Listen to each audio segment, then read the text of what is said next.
इंदौर का वो दर्दनाक मामला याद है। बुजुर्ग दंपत्ति महीनों से मरे पड़े थे। लाश सड़ गई थी, कोई नहीं था। बेटा विदेश में 90 लाख रुपए कमा रहा था, लेकिन माता पिता को भूल गया।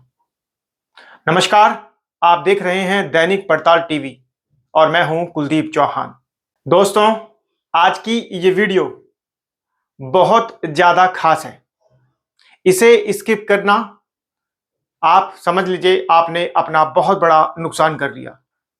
आज की ये वीडियो हर भारतीय परिवार के लिए बहुत जरूरी है, तो इसलिए वीडियो को स्किप मत करना और वीडियो को अंत तक पूरा जरूर देखना, और साथ ही इस वीडियो को ज्यादा से ज्यादा शेयर भी करना, ताकि हर माँ बाप एक चैन की सांस ले सके। तो चलिए शुरू करते हैं। दोस्तों, कल्पना कीजिए, माँ बाप ने सब कुछ कुर्बान कर दिया। बच्चों को पढ़ाया, विदेश भेजा। सपना था बेटा बेटी आगे बढ़े, नाम कमाए। लेकिन क्या हुआ?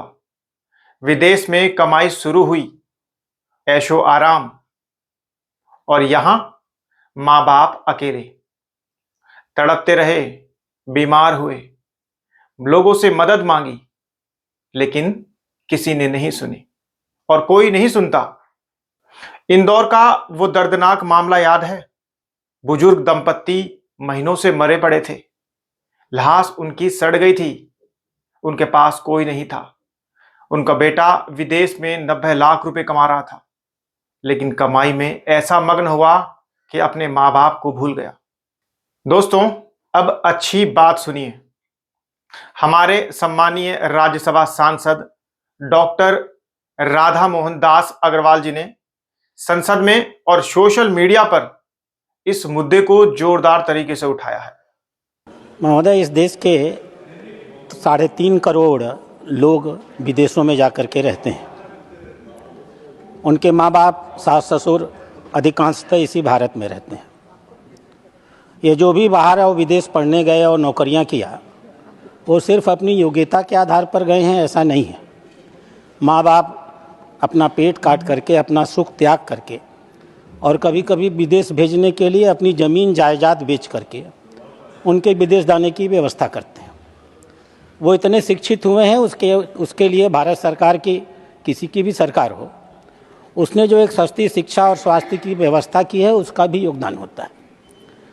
शुरू में जब ये विदेश जाते हैं तो माँ बाप की चिंता करते हैं। उनके बच्चे होते हैं तो माँ बाप को, सास ससुर को बुला लेते हैं, क्योंकि वहाँ देख रेख करने वाले लोग बड़े महंगे मिलते हैं। समय बीतता है, धीमे धीमे वो उनका लगाव अपने माँ बाप के प्रति घटता चला जाता है। मैं आपको इंदौर की एक घटना बताऊंगा। 20 दिन पहले एक ऐसे व्यक्ति के पिता की मौत हो गई। 30 दिन पे, 1 महीना पहले मौत हो गई, और 20 दिन पहले उसके माँ की मौत हो गई। दोनों माँ बाप का शरीर सड़ता गया, गलता गया, चमड़ी की तरह पतल करके हड्डी हड्डी हो गया। उनके बच्चे कभी लौट करके उनके पास नहीं आए। दिल्ली में भी ऐसी ही घटना हुई। 24-25 के आंकड़े बताते हैं कि ऐसी तकरीबन 500 घटनाएं इस देश में ऐसी होती हैं जिनके बच्चे विदेश पढ़ते हैं, और जीवन के अंतिम काल में उनके जीवन का सारा सुख चला जाता है और पीड़ांतक मौत उनको अकेलेपन में प्राप्त होती है। सरकार ने एक नियम बनाया था, maintenance and welfare of parents and senior citizen act 2007 में। यह एक्ट करीब एक दंतहीन एक्ट था। माँ बाप अगर कोर्ट में जाकर कहेंगे तब उनको सुविधा मिलेगी।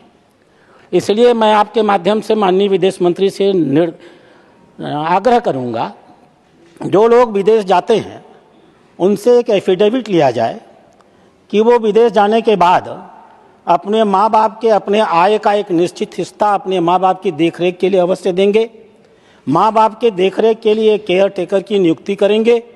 माँ बाप के हेल्थ इंश्योरेंस का प्राविधान करेंगे, और कम से कम हफ्ते में 1 बार अपने माँ बाप से फ़ोन पर बात जरूर करेंगे।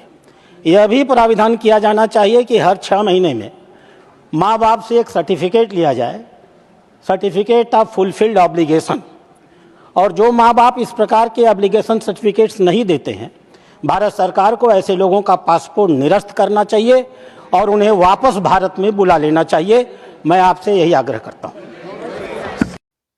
सांसद जी ने कहा कि विदेश में कमाई कर रहे लोगों का दायित्व है कि भारत में अपने माता पिता की सेवा करें। उनका मुख्य सुझाव क्या है? विदेश जाने से पहले ऐसे लोगों से एफिडेविट लिया जाए कि माता पिता का पूरा ख्याल रखूंगा, और हर 6 महीने में मां बाप से संतुष्टि प्रमाण पत्र लिया जाए। मतलब माता पिता खुद लिख कर के दें कि हां, हमारी देखभाल हो रही है, हम संतुष्ट हैं, हम खुश हैं, हमें कोई परेशानी नहीं है, हमारे बच्चे हमारा ख्याल रख रहे हैं। और अगर ये प्रमाण पत्र नहीं मिलता है या माता पिता संतुष्ट नहीं हैं, वो असंतुष्ट हैं, वो खुश नहीं हैं, उनके बच्चे उनकी देखभाल नहीं कर रहे हैं, उन्हें परेशान कर रहे हैं, उनकी जरूरतों को पूरा नहीं कर रहे हैं, तो भारत सरकार को ये अधिकार हो उस व्यक्ति का पासपोर्ट निरस्त कर दें और उसे वापस भारत में बुलाएं। ये उसकी सजा हो और वो यहां आए और अपने माता पिता की सेवा करे, उनकी देखभाल करे। सांसद जी ने इतना अच्छा ये मुद्दा उठाया है।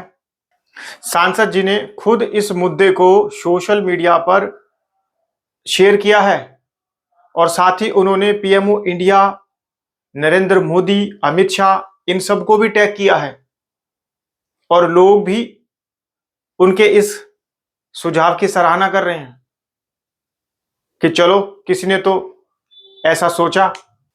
दोस्तों, ये प्रस्ताव बहुत ज्यादा सख्त है लेकिन जरूरी भी लगता है, क्योंकि भारतीय संस्कृति में माता पिता सर्वोपरि है। उन्हें तड़पता छोड़ना कोई छोटी बात नहीं है। मौजूदा कानून 2007 का पेरेंट्स मेंटेनेंस एक्ट वो पहले से है, उसमें जेल और जुर्माना भी है और विदेश में रहने वालों पर भी वो लागू होता है। लेकिन सांसद जी का जो सुझाव है वो बहुत ज्यादा लोगों को प्रभावित करता है। ये सुझाव और भी ज्यादा अच्छा है। अगर ये सुझाव लागू होता है, ये कानून अगर बन जाए, तो देश में माता पिताओं के लिए बहुत ज्यादा अच्छा हो जाएगा। हमारे देश में जितने भी कानून हैं उन सब में अब तक का ये सबसे अच्छा और प्रभावी कानून होगा और ये कानून बनना भी चाहिए, क्योंकि सारी जिंदगी माँ बाप बच्चों को पालते हैं, पोसते हैं, अपनी इच्छाओं को मारते हैं, अपनी खुशियों का गला घोटते हैं, खुद भूखे रहते हैं, उनका पेट भरते हैं, और जब उनका वक्त आता है तो बच्चे विदेश चले जाते हैं, उन्हें भूल जाते हैं। तो ऐसा नहीं होना चाहिए। अगर ये कानून बन जाता है तो बहुत अच्छी बात है। दोस्तों, ये सिर्फ एनआरआई की बात नहीं है, ये हर बेटा और बेटी की बात है जो माता पिता को समय नहीं देते। अगर आप इस बात से सहमत हैं तो इस वीडियो को शेयर कीजिए, कमेंट में बताइए क्या पासपोर्ट रद्द करने जैसा कदम सही है। माता पिता की सेवा हमारा सबसे बड़ा धर्म है। उन्हें कभी अकेला मत छोड़ना।